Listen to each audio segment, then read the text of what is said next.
Meeting of the Hendry County School Board. If so inclined, please rise and join with us in the recitation of the invocation and pledge. Our Father, who art in heaven, hallowed be thy name. Thy kingdom come, thy will be done, on earth as it is in heaven. Give us this day our daily bread, and forgive us our trespasses, as we forgive those who trespass against us. Lead us not into temptation, but deliver us from evil.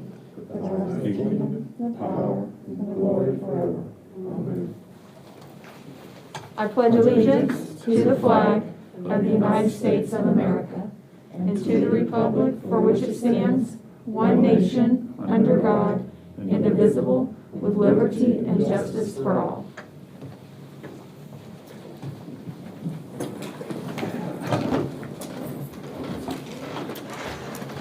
At this time, we'd like to recognize several people that are retiring.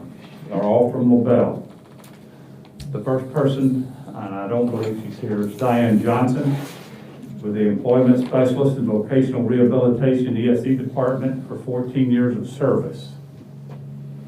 Another person that's retiring is Marilyn Teal, Secretary, LaBelle High School, 32 years of service. And Scott Davis, the custodian at Elk Grove Elementary School, 14 years. Tonight, we are blessed to have Sabrina Collins, custodian, retiring. I see a smile behind that mask. After 21 years of service for Hendry County. Ms. Collins, if you would, please come up. Ms. Rivas, Dr. Berg, and Ms. Nelson, would you please join us?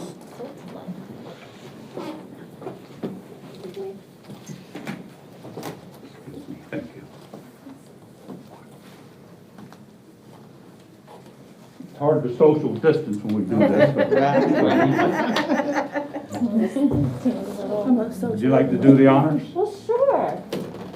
Oh, presented to Sabrina Collins, custodian, Up the Grove Elementary School, in appreciation for 21 years of faithful service to Hendry County School District System, school board member, superintendent, staff, September 22nd, 2020. Thank you. Thank you. What are you going to do? Live life. And not grow any gardens. Travel a little bit once it is come down a little bit, you know. Yeah. Cause my daughter-in-law live in St. Louis, Missouri. Yes. And Yeah. I got a grandson in California. All along want me to travel. So Yes. Good. that's what I'm planning on doing.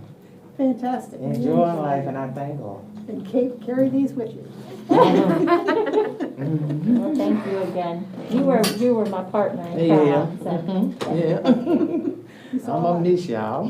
you can always volunteer. Uh-uh. You've done a lot. Well, Mrs. Collins, thank you for your service. Okay, thank y'all. Now, you're welcome to stay. But you, No, sir, I'm you're free going to go now. These masses, I can't I do. know, I can't stand them either.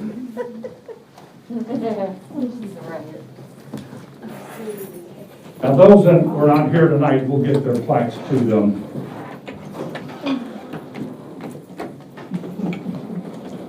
Thank you, Deputy Superintendent Egley.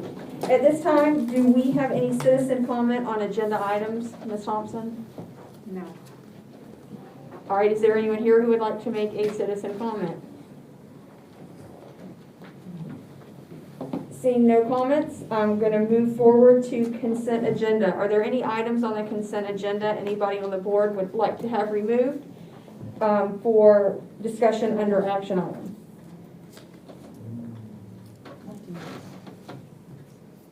I would like to have consent agenda item N, audit report, and move to action item C. Madam Chair, Yes, sir. I just have a question under personnel or the supplements. So I guess maybe we need to move that so I can ask my Okay, question. we'll hold that. And let's remove consent item J, supplements, and make that action item D.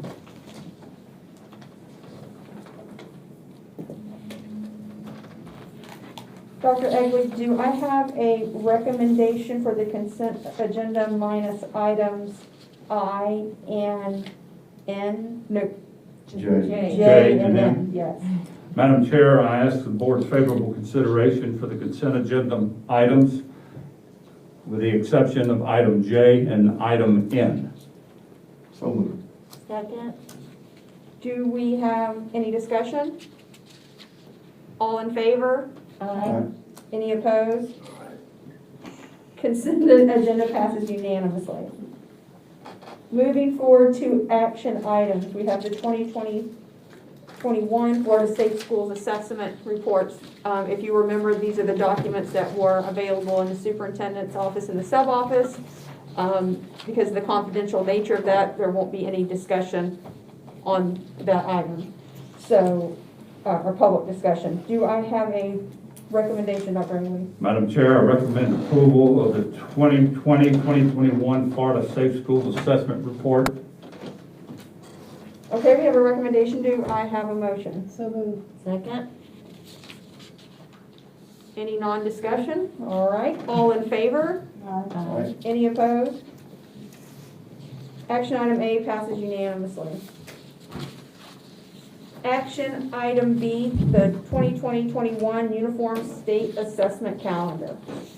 Dr. Egley, do I have a recommendation? Madam Chair, I ask your favorable consideration to approve the 2021 Uniform State Assessment Calendar. Have the recommendation. Do I have a motion? So moved. Second. Second, okay, thank you. Any discussion? All in favor? Aye. Any opposed? Action item B passes unanimously. Action item C is the audit report number 2021-017 Florida Education Finance Program for the full-time equivalent student enrollment and student transportation for the fiscal year ending June 30th, 2019. Dr. Egley, do I have a recommendation? I don't have that one. We move that to, this was, Oh, that and we was. move it to an that action was- item, yes, sir. Okay, so that was action item J. Action item N. And? Madam Chair, I ask your favorable consideration of the audit report number 2021-017, the Florida Educational Finance Program, full-time equivalent student enrollment, student transportation. I ask your favorable consideration for approval. We have a recommendation. Do I have a motion? So moved. Second. Second, thank you. Any discussion? I have some discussion.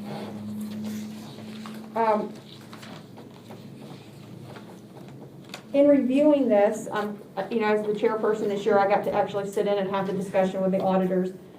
So I knew some of these findings before this official report had come out. It was very distressing to me to see the percentages of these samples that were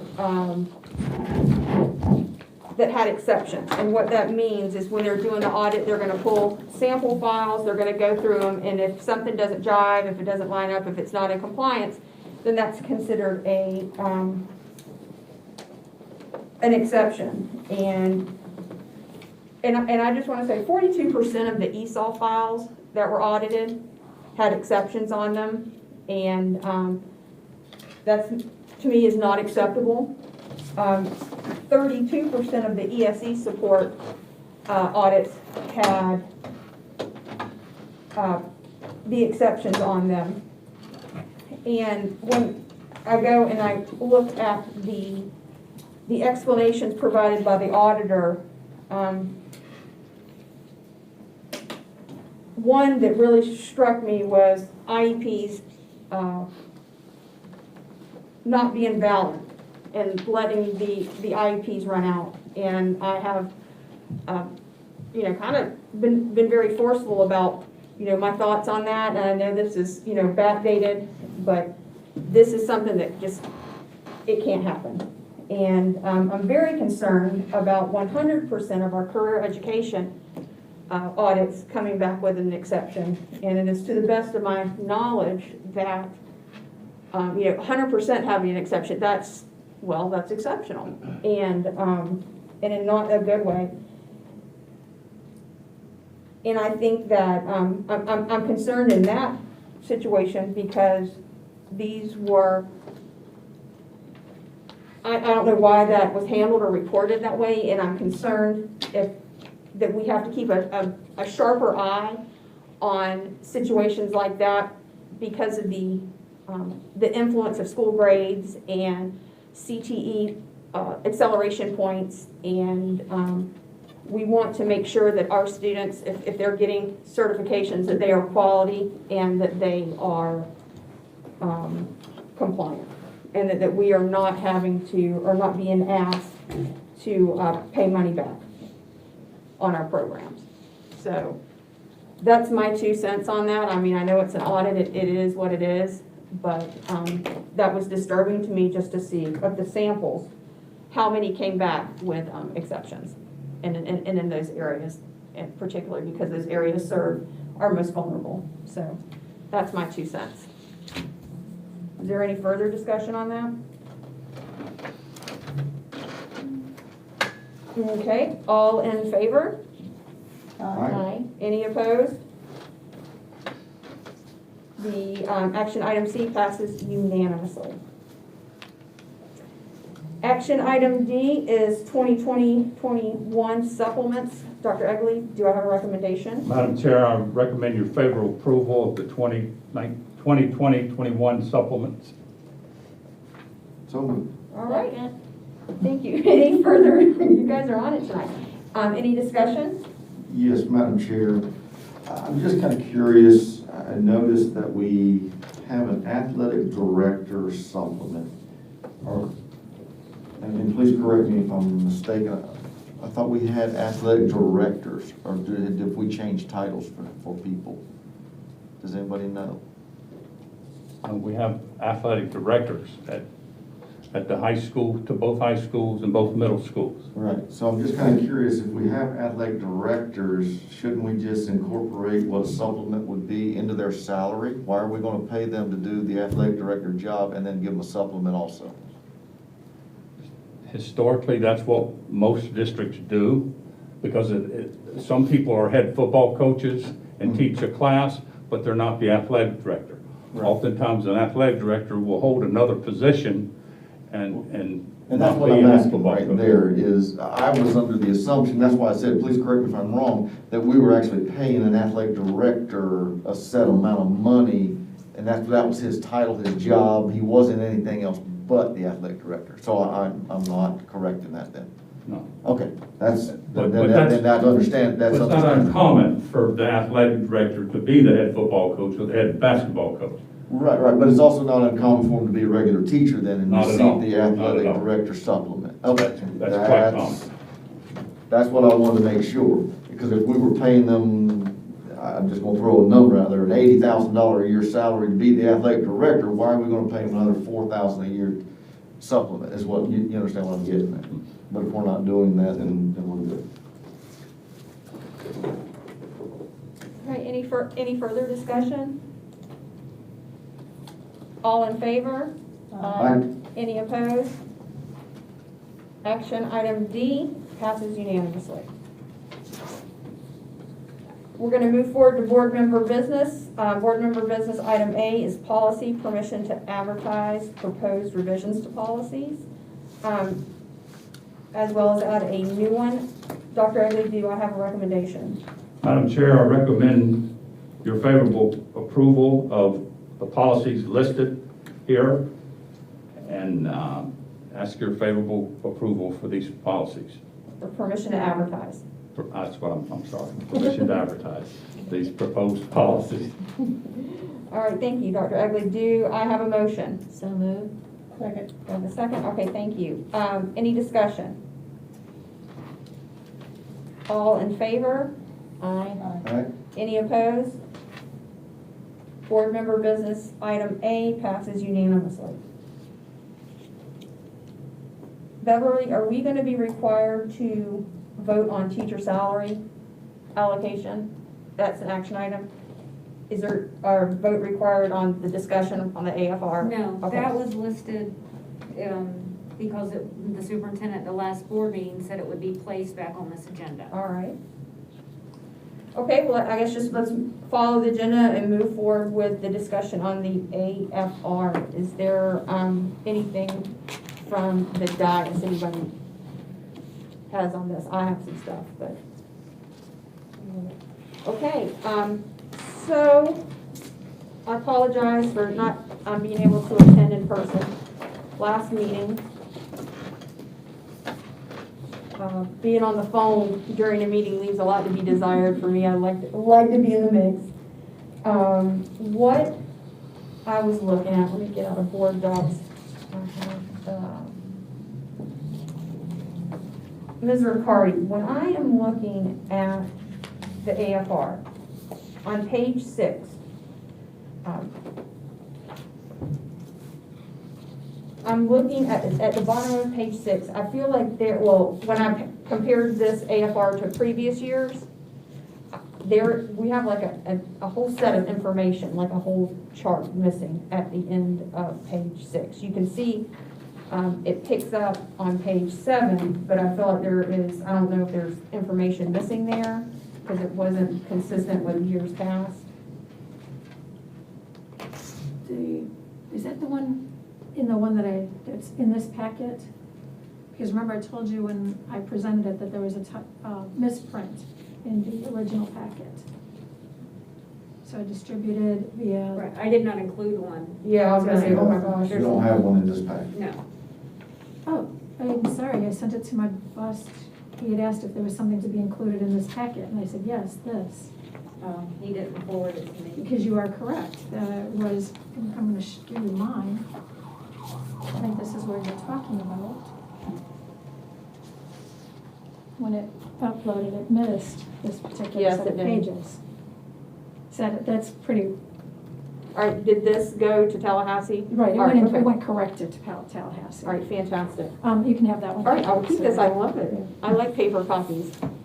I thought I was into the iPad, but I'm really a paper copy person at heart.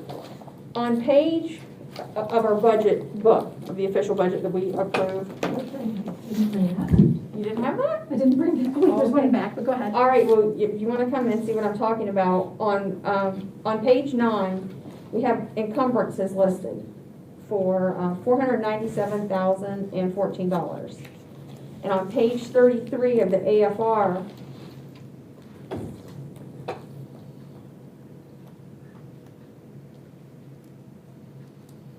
because back when I was a new board member, Mr. Yanis had really helped me, figure out how to cross-check, and he was a pretty good teacher, I think. But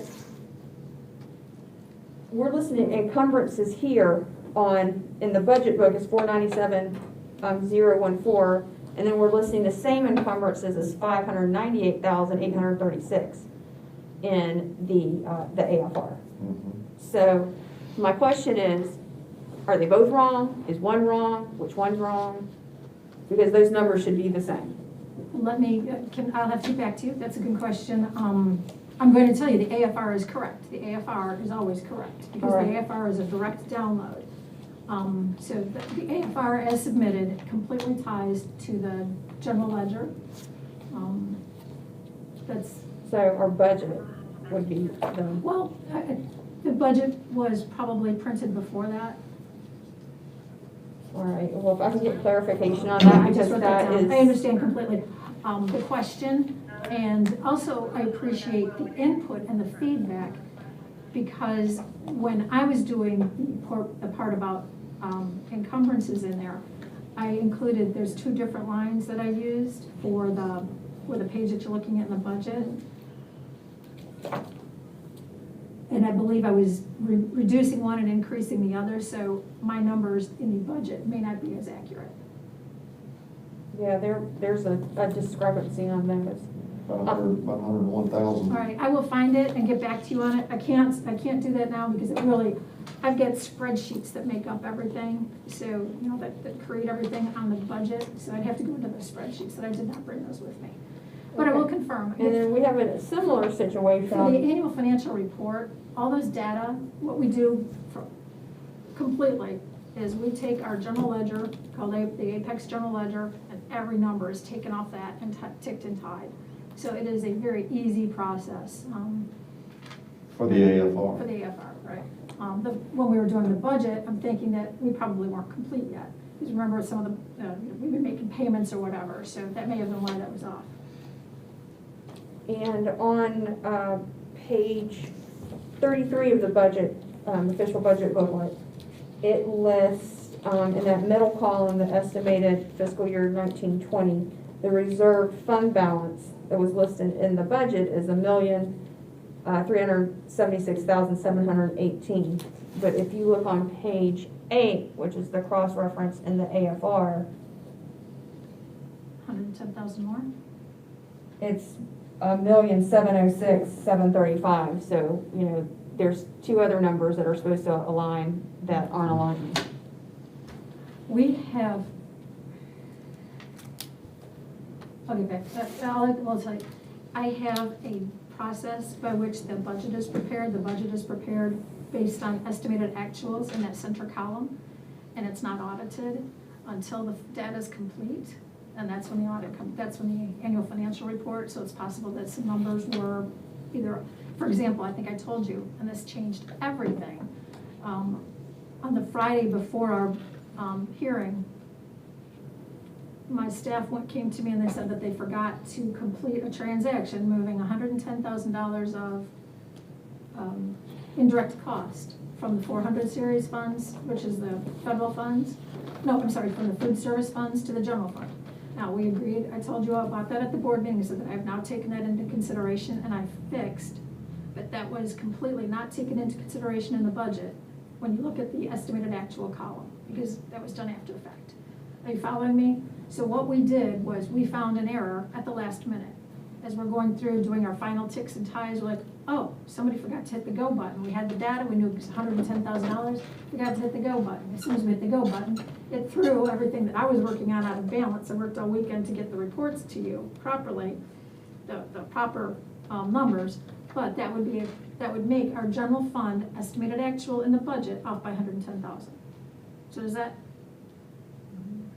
I see that one. I'm concerned about the discrepancy in the encumbrance and. Right, I can hear you. And you know, as a board member, like I know that we're not, I mean, I shouldn't have to break out the calculator and check the math.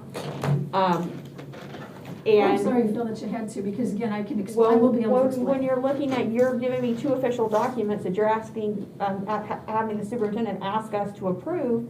And then the tools that I use to cross-reference so that I can say yay or nay with confidence, when those are not lining up, then that's, I mean, that, and I made this, you know, the superintendent aware of my concerns prior to the last meeting, and that's, you know, why there's a no vote that came out of me, because, you know, this is going to the legislature and the auditors, the state auditors and the DOE, and if I'm catching it, you know. That's why we use the term estimated actual. Well, this is the first year I've had, you know, the estimateds on the budget. They've always been, you know, actual. You know what, I cannot say what they've done in the past, so I'm sorry, I cannot address how it was done Well, in I'm the just past. saying that there was two, So every year you've verified those figures, okay? so, yeah, I know what every to year look I for. do. Every year I do. That's then I know what to look for. And so, I mean, it just, my confidence in that was not where it needed to be. It is a budget that is adopted, and that's probably my key portion of that, is that the budget is what's adopted, estimated actual is not adopted, except to the extent that it does help provide you a fund balance. So for that, I respect your opinion on that. Is there any further discussion or comment from the board? Just stole some of my thunder, that's it. Sorry. So I'm gonna sit here and be quiet. Oh, I'm sorry. Yeah, you're usually on fire, I'm sorry. I Good. sucked all the air out of the room. Okay, so moving forward, we're gonna have board member business item C, teacher salary increase allocation. Is there anyone here, do you want to speak to that? I think I do. Okay, Paul, here. If I may. I'm gonna grab my glasses. A little bit of background. As you all know, the 2020 legislative session approved a piece of legislation called the teacher salary increase allocation.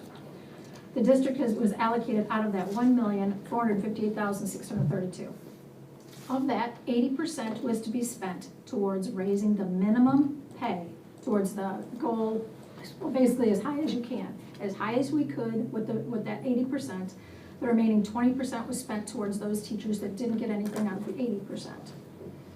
Now, in addition, again, go back to that $1,458,000. Of that, remember that we have teachers in the K-12, the Florida online schools. They did have to get their fair share of that based on, how do we base it on? We based it on their number of allocated students, which is what our FEFP was based on. So out of that $1,458,000, the first $270,000 is going to them, and they have done a similar program for their teachers. Wait a minute. Shoot, You said we're paying the K-12 teachers some of that money? right, that's correct. Am I missing something? I thought, I was under the impression that the K-12 took care of their own stuff. though. I'm sorry, we're not paying them, we're giving K-12 K-12 has earned their We portion share. received their allocation based on their student Okay, so enrollment. we got their part of the. okay, Right, I'm not okay. paying their Because- teachers. Yeah, like, I was like, wait a minute. now, We're paying hold on. K-12 for their teachers. So, let's see.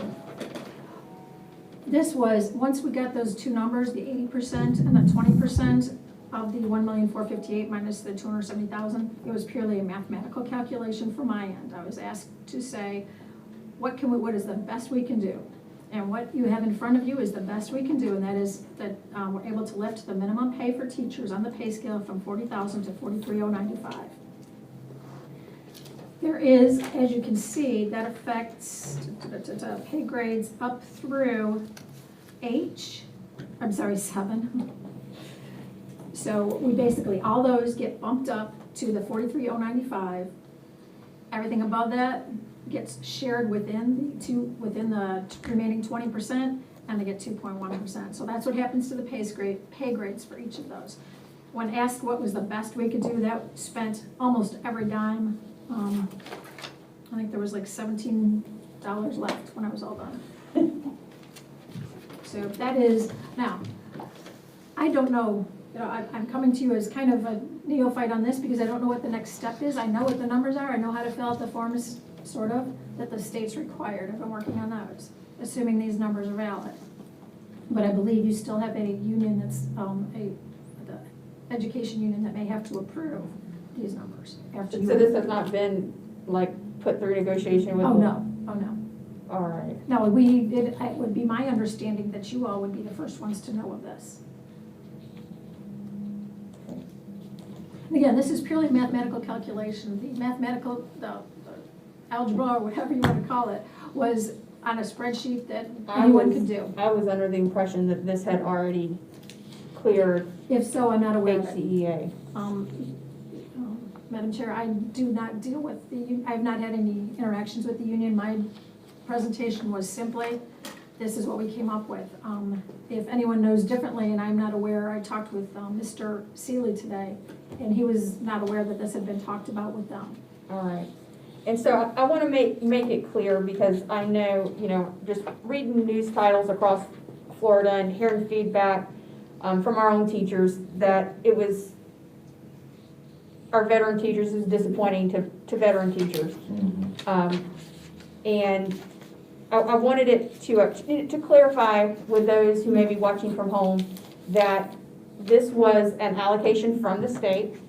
The state determined the criteria for new teachers and veteran teachers and gave us an allocation to split up among these and the criteria of how it needed to be awarded. So, I mean, this wasn't that they dumped the whole pot in the Hendry County School District's lap and we said, oh, we're going to spend it the way we want to and, prioritize.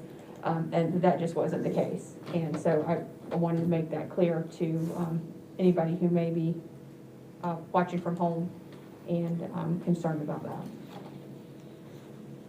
that. So,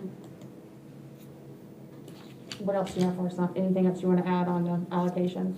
I mean, don't feel pressure. No, I really don't. Yeah, I've got Okay. nothing else. All right, Dr. Egley, do I have a recommendation on teacher salary increase allocation? Madam Chair, I recommend your favorable consideration for the teacher salary increase allocation. We have a recommendation. Do I have a motion? So moved. A second? Second. Any discussion? Okay, all in favor? Aye. Any opposed? And board member item C, teacher salary increase allocation has been board approved unanimously. All right, is there any further, come to the end of the agenda, is there any further board member business? Mr. Baslin? I'm good, thank you, Madam Chair. Thank you. Dr. Byrd? Ms. Nelson? Okay, I have something for consideration, and I was hoping I could get, oh, I forgot my friend Reverend Brown. Oh, we're gonna get, I'm sorry. Reverend Brown, do you have anything? I just looked over and saw your little smiling face. I'm just enjoying the festivities, that's all. I appreciate it. He's fine. The festivities. Okay, thank you, Reverend Brown. I actually have something, I have a couple of things I want to talk about. The first one is, I know that we all got a new bill from Mr. McKinley for the Department of Justice. And I know that when we chose to take on new legal representation, one of the caveats was because Mr. McKinley had been with the DOJ case forever. I remember when I first onboarded on the board, I was told that this was going to be wrapped up, and it hasn't. It continues to go on and on and on. I mean, we were told that night that when we approved the caveat that it was going to be wrapped up in no time, and it just seems to be dragging on. And I didn't know. I feel like I would like to see that, considering the amount of time that it's dragged on and the need to come to a resolution on that, and so we can move forward. I would like to see consensus here to ask Molly to take a look at where we're at on that, and if she is positioned to do so, if she could take that over, because I would really think that that's in our district's best interest is to wrap this up. And I'm just concerned that I mean, I've been expecting it to conclude for 6 years. And here we are with yet another bill, and it just keeps going. So, I mean, do I need to make a motion on that? You would think, Molly?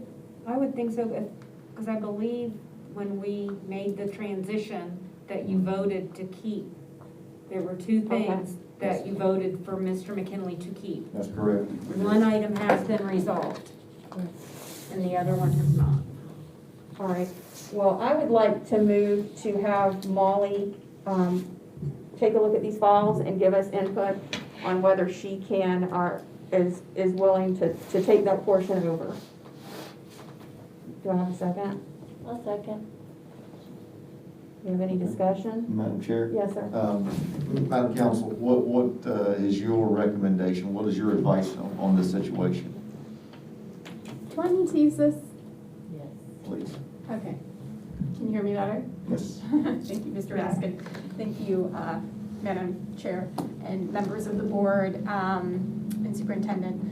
Well, I have spoken with the chair about this briefly, and it was my understanding to, I forget exactly what month it happened, when your former counsel said that he was going to continue working on this, that it would be a fairly brief amount of time and he would be done with it. And I think that was what he thought would happen. I can't say for certain why that hasn't occurred, why it's still dragging out. I know the other matter that he was working on has been concluded, so this is the only outstanding matter. And I haven't spoken with him about it in terms of why it has not been concluded yet. But I would be happy to look it over and take it over if that's the board's pleasure. I can certainly do that. My understanding is that at this point, it's basically just in with the Department of Justice, and basically what we need is for the Department of Justice to sign off and say that we've been in full compliance, and I can't say without having spoken with them or looked at more documents why they haven't said that yet, since this has been going on since the 70s. It seems like most school districts that have had the same issue have been judged to be in compliance already, and aren't having this drag on. So I couldn't say at this point why we haven't been deemed to be in full compliance, but I can certainly look into that matter if that's the board's pleasure, and let Mr. McKinley know that that's the board's pleasure. So my question is though, if we decide to do that and let you move forward with this, in your professional opinion, is this going to set us back in time? Because now you have to go and dig into what's going on and get all the facts, all the information. What does he know? What's he lacking? What kind of time frame do you see this taking if you take this over? That's a good question. I have gotten a few documents from Beverly that I've looked over, and my understanding from what I've been able to look over so far, and there may be stuff that, I don't know what I don't know, but my understanding from what I've been able to look over so far is just that every year we've been giving reports that are pretty lengthy and probably require a bunch of staff work on what we have been implementing every year in terms of our desegregation order. And what we're looking for is for the Department of Justice to close out our case entirely so that we don't have to keep continuing doing that. And so I don't think it would take me a lot of time to make contact with them and basically see, why haven't you allowed us to close out this case, and what is it going to take, and why are you continuing to monitor us at this point? Because from what I've seen, I'm not entirely sure why the monitoring is continuing, and why it hasn't been closed out. I haven't seen anything indicating why it's continuing. So I haven't seen that we've been out of compliance and that that's why it's continuing. So I don't think it would take that long based on what I've seen. But like I said, there could be something there that I haven't seen and don't know about that is the cause of it. My hope is that I can make contact with the Department of Justice and they can explain to me why it's continuing and what it will take to have them be satisfied finally. So during this crazy time that we are in now, do you anticipate that taking longer to contact them and get response back from them? No, I see that there's a caseworker who's assigned to the case, and I assume that I can just contact them, tell them that I'm representing the board, and that they would not have an issue with letting me know what their thoughts are. It seems that since the last correspondence that I've seen is that they've asked for another report for this year that I'm guessing staff is working on now compiling, it seems that they may want that report, but maybe that will be the end of it if they're satisfied with it. That's really what I'd like to see, is contact them directly and see when they anticipate basically saying that we're relieved of the duty to continue reporting to them, that they're satisfied that we've been reporting in good faith and have reached a unitary status and are in compliance sufficiently. So my hope is that if I contact them directly, which wouldn't even really take going through a lot of files or anything, it would just take contacting them directly, that they'd be able to let me know if there is anything outstanding and what it will take to make it compliant. And my hope is that we won't need anything outside of what we're doing right now. And when does this report due? there's a deadline. I believe Mr. Seeley is in the process of collecting the data that they've requested. I don't know if there was a date. Usually he just gathers it all, forwards it to Mr. McKinley, and then McKinley forwards it on to DOJ. Do we know, has he forwarded anything to McKinley already on this I at this don't know point? for sure. I think we need to find that out. Is Mr. Seeley on? I don't see. No, he's not on. I think we might need to find that out. If he has already forwarded McKinley a lot of this information, he's already working on that report. There's no sense in you doing the report, now we're paying two of you to do the same report. I think the So- staff compiles the report and. Yes, but if he's already, if he has already got a lot of the information from what Mr. I think he was still waiting on. I don't know for sure. Right. Madam Chair. And that's what, Yes, sir. That reporting has not been completed. All right, not completed. so he hasn't sent anything to No, sir. McKinley yet then? Okay, thank you. Okay, Mr. then I feel better about that. Is that, you understand what I'm Yeah, saying? absolutely, I don't want yes. to send it to two different Yes, people and now we're paying double two of bill. them to do the Yeah, same job. everybody wants double bills. Right. So, okay. Make it happen, Captain. All right, so we have a motion and a second. Any further discussion? Madam Chair, Yes, sir. Mr. Seeley, is it was involved in the, gathering information about the case? I'm sorry, will you repeat yourself? It was, the volume was down low. Wait a minute. Hold on, can I hear? Oh, there we go. Was Mr. Seeley involved with, gathering information about it? Yes. He Yes. was? Yes, sir. He's not there tonight. No, He's not sir. there tonight.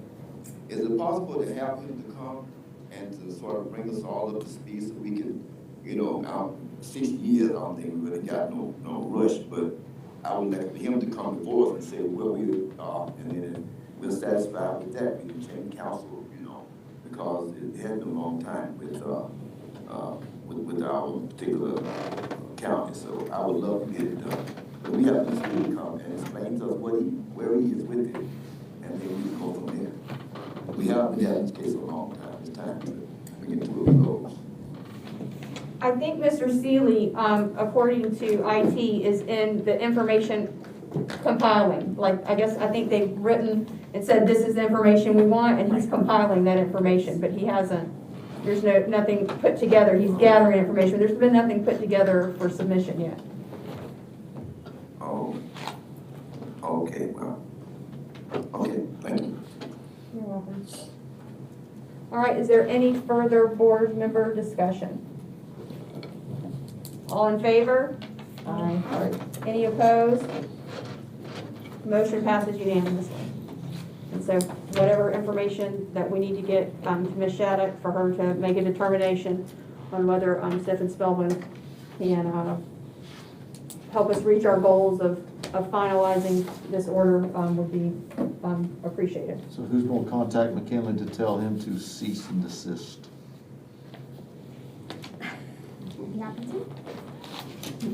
That would Ms. be Shattuck. you. Thank you. I just want to make sure that somebody tells him so he doesn't Yes. send us another invoice on. All right. And the other thing, I don't know if you guys saw in your emails for the Florida School Board Association conference coming up. It's going to be virtual. I would, being a new board member, we have Mr. Sammerdyke in the audience. I think that would be a wise, and even though it's virtual, a virtual investment. But one of the things I know that we've talked about before is going to these conferences. And I've asked if maybe if we could consider maybe instead of hitting a conference like that, which would be 3 days and like 15 different classes and short periods of classes, if we could go to one of our forums instead. And the forums are where you're talking about certain subjects. I know that there's one coming up in February for a few days, but it's the finance forum. And, because that's such a huge part of our responsibility, you would still get that professional development, just in depth. And I've been to other forums before, and I absolutely prefer that to a bunch of short little ideas, little quick classes. And so I wanted everyone to be thinking about that. And, check the FSBA email and see if that's something that you guys would be interested in, because I think that would be really great for us to be able to do that. So we're all on the same page together. No, I think, that considering that we're the fiduciary agents, that would be an excellent one. And you still get all your professional development points, and but instead of hitting the conference where there's just so much going on, if we can just focus on that one, and I think there's a lot of value in that. Is it still Howie in the Howie in the Hills, so it's even not too bad of a drive. Yeah, I like this. To me, they're a lot more intimate, and I don't know, I feel like I get more out of the forum than I do the little conference I feel workshops. overwhelmed with ideas Yeah. from the conference, and there's so many things, but Exactly. what we really need to get down to is just the meat and potatoes. And it's in depth, and I just think it was a good experience. In any forum I've been to, I brought back a ton of knowledge, and I keep my little books and reference them all the time. So I just wanted to put that out there for us to be thinking about. Dr. Ugly, do you have anything? Madam Chair, I don't have anything else for tonight's meeting. All right, so I just want to thank everybody. Today we got a lot of work done, and at this time, the meeting is adjourned.